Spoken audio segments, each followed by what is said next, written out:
చిరంజీవి గారు బయట విందాం సార్. చిరంజీవి గారు బయట ప్లే చేయండి అమ్మా.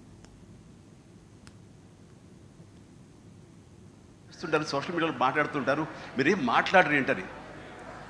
నాకు నేను చేసినటువంటి మంచి కార్యక్రమాలు, నేను పొందినటువంటి ప్రేమ అభిమానం ఇదే నాకు రక్షణ కవచం. నేను మాట్లాడక్కర్లా, నేను చేసుకున్న మంచి ఏం మాట్లాడుతున్నట్టు నేను అలాగే అంటుంటాను. ఇది సత్యం. సో ఆ తర్వాత మళ్ళీ ఆ సదరు రాజకీయ నాయకుడు మళ్ళీ ఎక్కడా మాట్లాడేది నాకైతే వినపడలేదు. అంటే వాళ్ళకు కూడా మనసు ఉంటుంది కదా, వాళ్ళకి ఒక అంతరాత్మ ఉంటుంది కదా, వాళ్ళకి తెలుసు. ఇంటికి వెళ్ళేసరికి ఆయన అంతరాత్మ చెప్పబోయిన ఇంట్లో వైఫ్ అని చెప్పుద్ది, ఏంటి చెప్పు నోరు అని.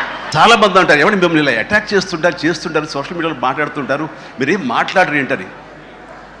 నాకు నేను చేసినటువంటి మంచి కార్యక్రమాలు, నేను పొందినటువంటి ప్రేమ అభిమానం ఇదే నాకు రక్షణ కవచం. నేను అదే నేను ఇందాక మీకు ఇది చెత్త కామెంట్స్ ఇవన్నీ కూడా పెట్టడము, లేకపోతే నేను ఈజీ టార్గెట్ అన్నాడు ఆయన, మంచి మాట అన్నాడు. సాఫ్ట్ టార్గెట్ లేదా సినిమా పరిశ్రమ అద్దాల మేడ అన్నప్పుడు చిరంజీవి సహజంగా ఆయన తను అనుకున్నది చెప్తారు, కానీ సూటిగా లేకపోతే ఏదో వాదించినట్టుగా చెప్పడము, ఘర్షణ పడడం ఆయన స్వభావం కాదు వాస్తవంగా. దాన్ని అనేక మంది అనేక విధాలుగా చెప్పొచ్చు, కానీ పెద్ద మనిషిగా అందరినీ కలుపుకొని పోవాలి తప్ప రెచ్చగొట్టే విధంగానో వివాదాస్పదంగానో మాట్లాడకూడదు. అందుకే మీరు ఆయన మాట్లాడేటప్పుడు కూడా చూస్తే మాటలు కూడా చాలా ఎంపిక చేసుకొని చాలా జాగ్రత్తగా, అవసరమైతే కొంచెం ఆలస్యమైన సమయం చెప్తాడు ఆయన. కాబట్టి చిరంజీవి ఆ సంయమనాన్ని అయితే పాటిస్తారు ఖచ్చితంగా. రెండోది, రాజకీయాల్లోకి వచ్చి ఇదైంది అదైంది, ఎవరిని కలుసుకున్నా కానీ వెంటనే అక్కడ ఏదో జరిగి ఉంటుంది, ఎవరికో ఏదో ఆఫర్ చేసి ఉంటారు. అసలు ఏంటి సార్, జీవితం ఏమైనా వ్యాపారమా? జీవితం ఏమైనా సినిమానా?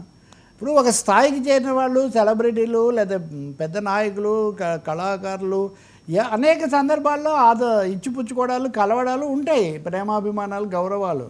అందుకని చిరంజీవి రక్తదానం చేస్తే రక్తదానం మీద కూడా ఇష్టం వచ్చినట్టుగా మాట్లాడారు కదా. రక్తదానం కూడా అసలు చాలా భయంకరంగా మాట్లాడారు, ఆ వీడియోలన్నీ కూడా ఉన్నాయి.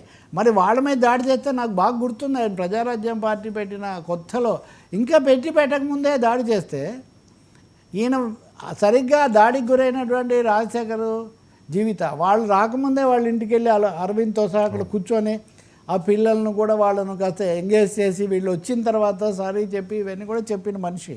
తన మీద దాడి చేసి మొన్న కూడా మనము ఇంకో నటుడు ఉన్నాడు కదా, ఇప్పుడు అసలే కష్టాల్లో ఉన్నాడు, నేను చెప్పను, కానీ అది ఇది మాట్లాడినప్పుడు కూడా ఇప్పుడు లెజెండ్ అవునా కాదా ఇలాంటి ప్రతిదానికి ఒక కాంట్రవర్సీ ఎందుకని. మీకు ఇష్టమైతే మీరు ఆమోదించండి, లేకపోతే లేదు. కానీ ఎవరు ఒప్పుకున్నా ఒప్పుకోపోయినా ఎన్టీఆర్, ఏఎన్ఆర్, ఆ తర్వాత వాళ్ళ ఆ ఎరా తర్వాత సింగిల్ హ్యాండెడ్గా ఆయన నిలబడ్డాడు. కొంత దూరంలో మిగతా వాళ్ళకంటే దూరంగా ఆయన ఉన్నాడు, అంటే ముందుగా ఆయన ఉన్నాడు. ఆ స్థానం అయితే ఎక్కడికి పోదు కదా.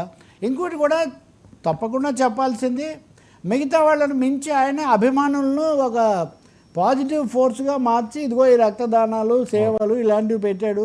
ఆ తర్వాత రాజకీయ పార్టీ కూడా పెట్టి కొన్ని స్థానాలు బాగా ఓట్లు తెచ్చుకునే ఒక పాత్ర నిర్వహించి, ఇప్పుడైతే మోదీ పిలిచాడు నన్ను, అయినా నేను రాజకీయాల్లోకి రానని చెప్పాను. మోదీకే చెప్పాడు ఆయన, నేను బీజేపీలోకి రాను అన్నారు. కానీ పాజిటివ్గా లేరా, సాఫ్ట్గా లేరా, ఉండొచ్చు, ఆయన ఏమీ భిన్నంగా మాట్లాడలేదు కదా. కానీ జూబ్లీ హిల్స్లో అయితే పోటీ చేరారు. ఆయన దృష్టిలో అప్పటికి ఉందో లేదో, ఈ స్టోరీ ఆయన చూసారో లేదో నాకు తెలియదు, కానీ నవ్వుతారు ఎవరైనా, చిరంజీవి గురించి తెలిసిన వాళ్ళు ఎవరైనా. ఈ ఉప ఎన్నికలో ఆయన జూబ్లీ హిల్స్ నుంచి పోటీ చేసి మంత్రి కావడం గురించి, మా తమ్ముడు అక్కడ ఉన్నాడు బాగుంటుందని ఇవన్నీ చెప్పాడంటే కొంచెం ఇలాంటి సందర్భాల్లో వాస్తవికంగా వెళ్ళాల్సిన అవసరం ఉంది. మంచిది ఆయన అన్నట్టు. Thank you.